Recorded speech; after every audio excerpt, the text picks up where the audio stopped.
বিশ্বের বিভিন্ন প্রান্ত থেকে আসা হাজিদের কল্যাণে সৌদি আরবে জমে উঠেছে বিভিন্ন পণ্যের বাজার। কয়েক হাজার স্থানীয় বাসিন্দার পাশাপাশি শুক্রবার থেকে হজে অংশ নিচ্ছেন 15 লাখের বেশি মুসল্লি। দেশটিতে এত সংখ্যক মানুষের সমাগমে বাড়তে শুরু করেছে হরেক পণ্যের বেচা বিক্রি।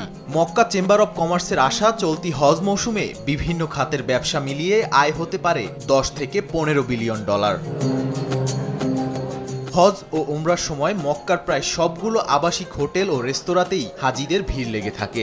এছাড়া গ্র্যান্ড মসজিদের পাশে আল সাফা শপিং মলে মুসল্লিরা যান সুগন্ধি, জামা কাপড়, তাসবিহ, জায়নামাজ, ঘড়ি, খেজুর সহ বিভিন্ন উপহার সামগ্রী কিনতে। মৌসুম জুড়ে 24 ঘন্টাই খোলা থাকে বিপণী বিতানগুলো। এখন জন্ম সনদ দিয়ে খোলো বিকাশ স্টুডেন্ট অ্যাকাউন্ট। নিজের বিকাশ নিজে কর।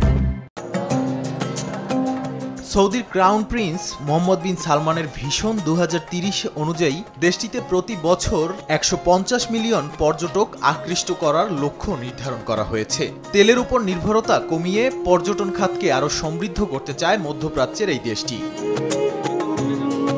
নাদিম মারজান, সময় সংবাদ।